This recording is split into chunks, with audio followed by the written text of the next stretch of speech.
ओम शांति। 30/6/24 की अव्यक्त वाणी है। हेडिंग: मन को दुरुस्त रखने के लिए बीच बीच में 5 सेकंड भी निकालकर मन की एक्सरसाइज करो।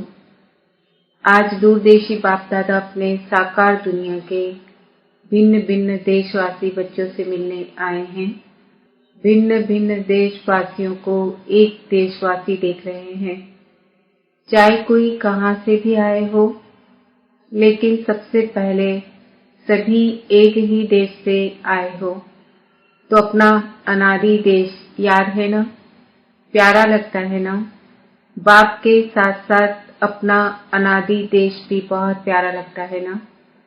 बाप दादा आज सभी बच्चों के 5 स्वरूप देख रहे हैं।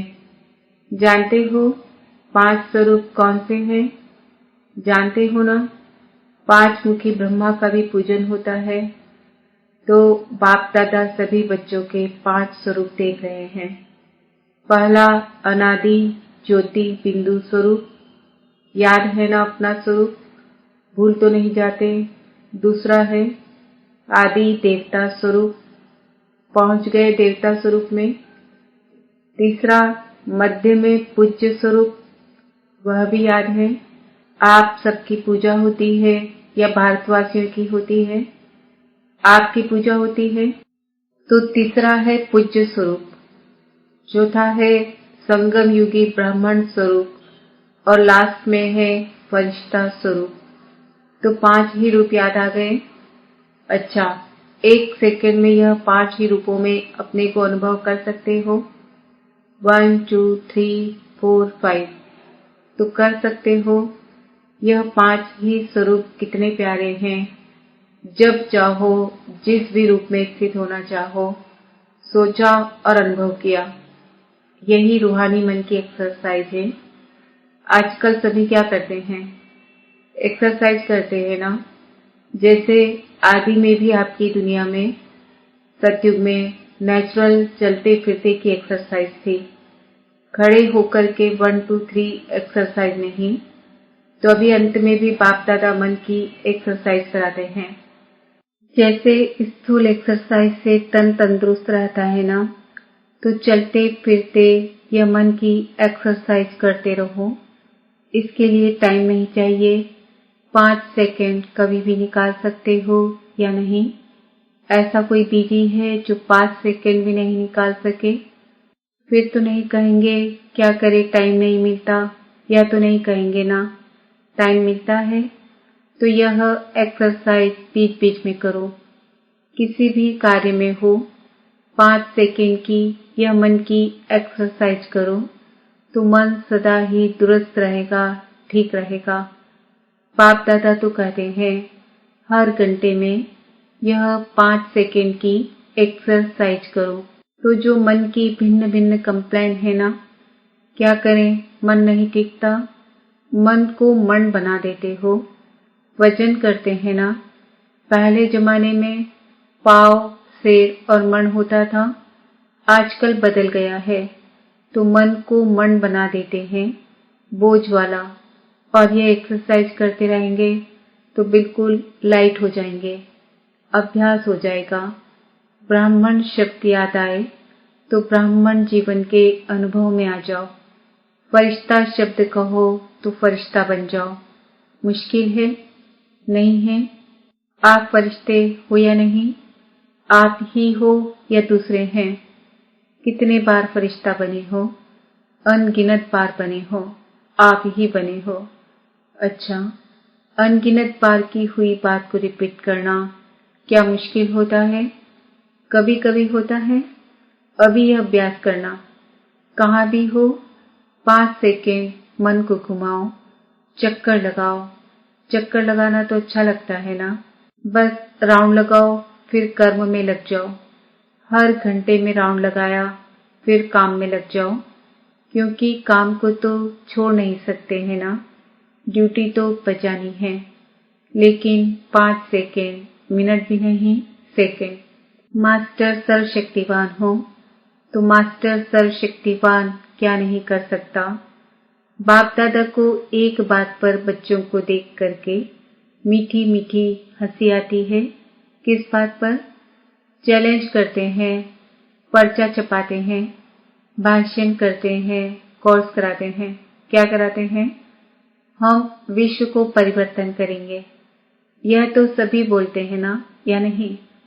सभी बोलते हैं या सिर्फ भाषण करने वाले बोलते हैं? तो एक तरफ कहते हैं विश्व को परिवर्तन करेंगे, मास्टर सर्वशक्तिवान है, और दूसरे तरफ अपने मन को मेरा मन कहते हैं, मालिक है मन के और मास्टर सर्वशक्तिवान है।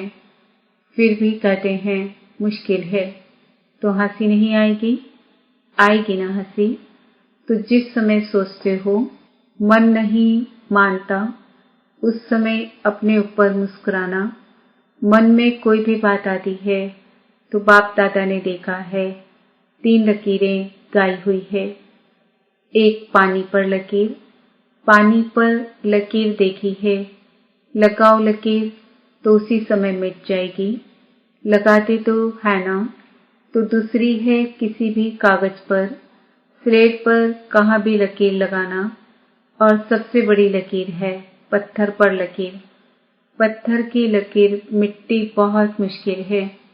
तो बाप दादा देखते हैं कि कई बार बच्चे अपने ही मन में पत्थर की लकीर के मुआफिक पक्की लकीर लगा देते हैं, जो मिटाते हैं लेकिन मिटती नहीं है। ऐसी लकीर अच्छी है।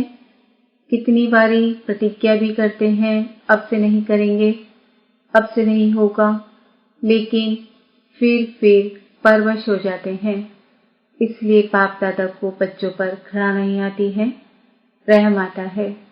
परवश हो जाते हैं तो परवश पर रहम आता है। जब बाप दादा ऐसे रहम भाव से बच्चों को देखते हैं तो ड्रामा के पर्दे पर क्या आ जाता है? कब तक? तो इसका उत्तर आप दो। कब तक? कुमार दे सकते हैं। कब तक यह समाप्त होगा? बाप दादा सदा ही बच्चों को संपन्न स्वरूप में देखना चाहते हैं।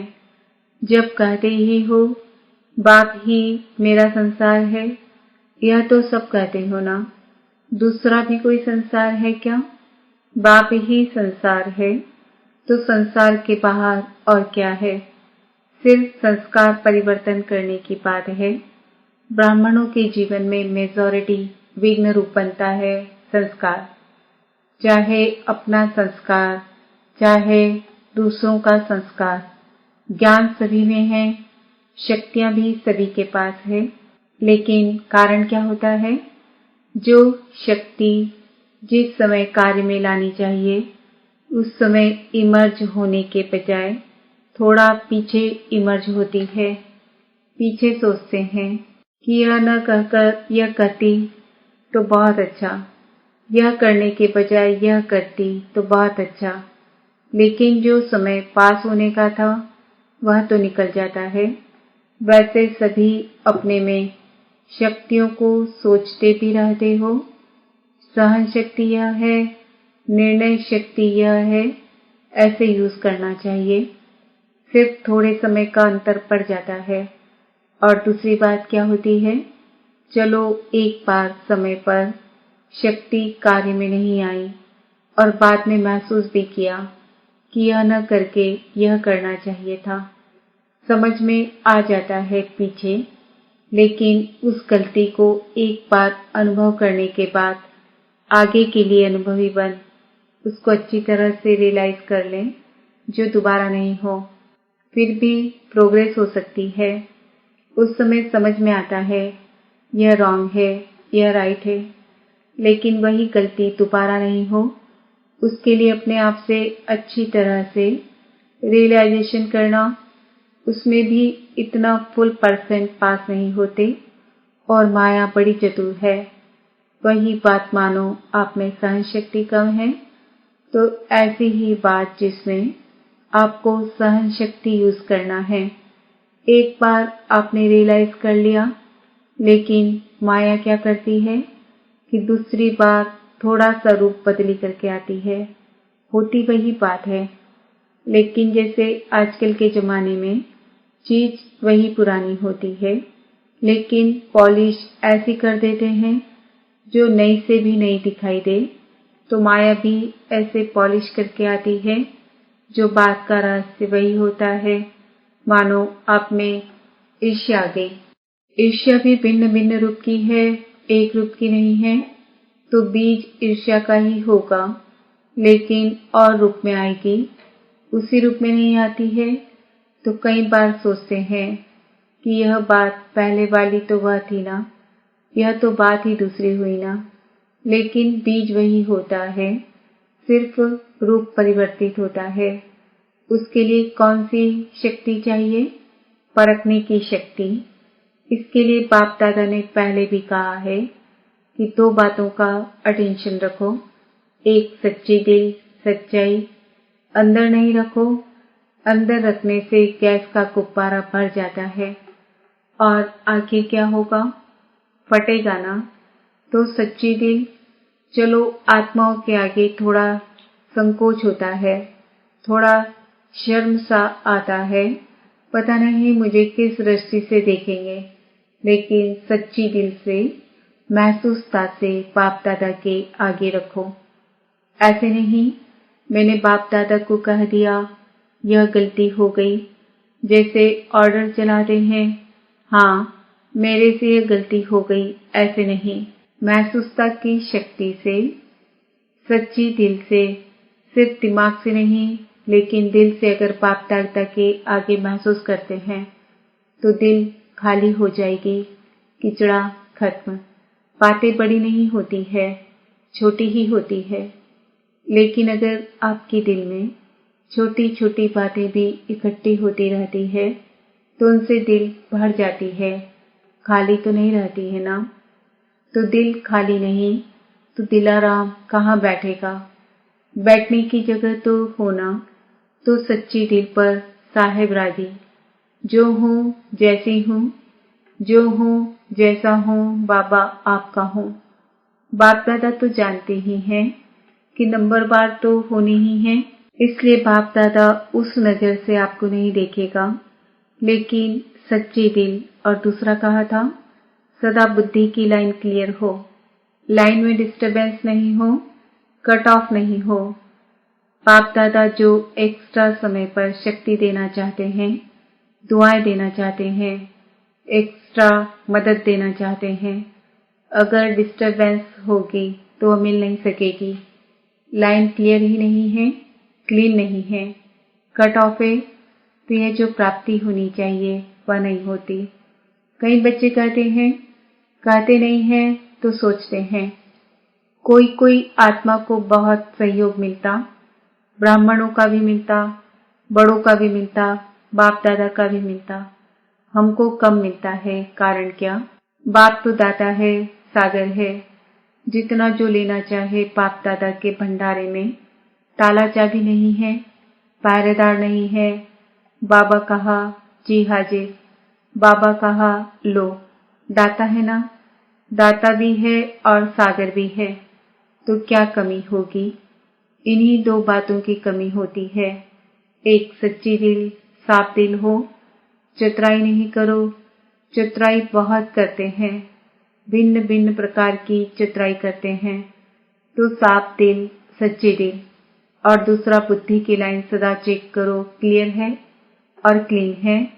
आजकल के साइंस के साधनों में भी देखते हो ना, थोड़ी भी डिस्टरबेंस क्लियर नहीं करने देती, तो यह जरूर करो। और विशेष बात, इस सीजन का लास्ट टर्न है ना, इसलिए बता रहे हैं, डबल विदेशियों के लिए ही नहीं है, सबके लिए है। लास्ट टर्न में आप सामने बैठे हो तो आपको ही कहना पड़ता है। बाप दादा ने देखा है कि एक संस्कार या नेचर कहो, नेचर तो हर एक की अपनी अपनी है, लेकिन सर्व का स्नेही और सर्व बातों में, संबंध में सफल, मनसा में विजयी और वाणी में मधुरता तब आ सकती है जब इजी नेचर हो, अलबेली नेचर नहीं। अलबेलापन अलग चीज है, इजी नेचर उसको कहा जाता है जैसा समय, जैसा व्यक्ति, जैसा सर्कमस्टांस उनको परखते हुए अपने को इजी कर देवे।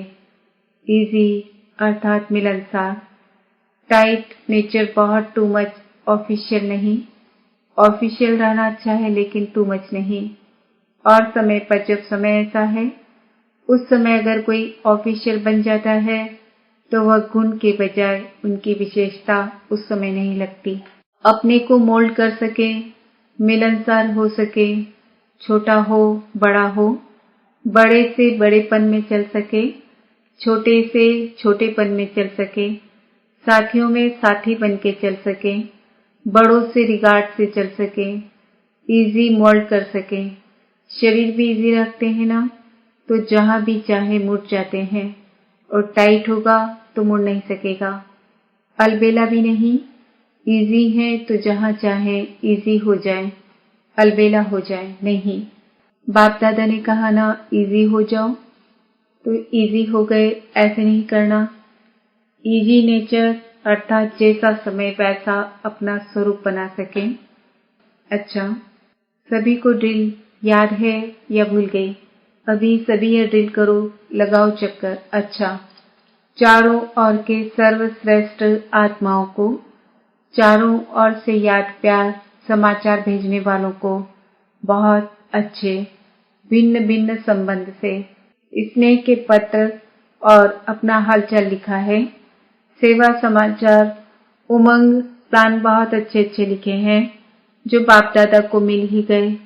जिस प्यार से मेहनत से लिखा है, तो जिन्होंने भी लिखा है वह हर एक अपने अपने नाम से बाप दादा का दिलाराम का दिल से याद प्यार स्वीकार करें।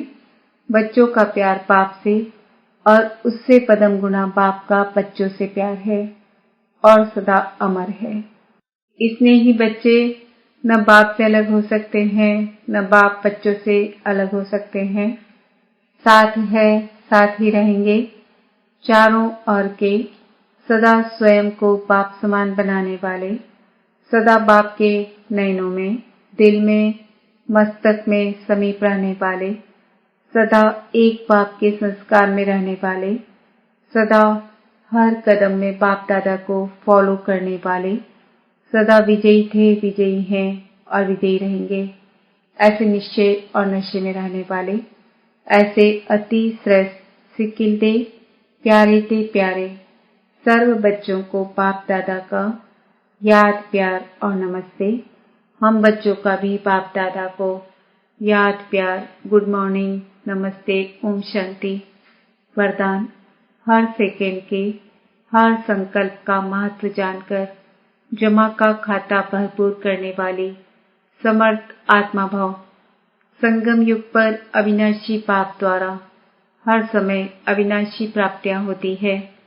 सारे कल्प में ऐसा भाग्य प्राप्त करने का यह एक ही समय है।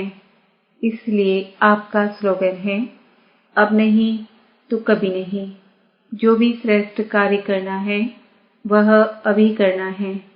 इस स्मृति से कभी भी समय, संकल्प व कर्म व्यर्थ नहीं गवाएंगे। समर्थ संकल्पों से जमा का खाता भरपूर हो जाएगा और आत्मा समर्थ बन जाएगी। स्लोगन, हर बोल, हर कर्म की अलौकिकता ही पवित्रता है। साधारणता को अलौकिकता में परिवर्तन कर दो। ओम शांति। आज का समान है, मैं समर्थ आत्मा हूँ। ओम शांति।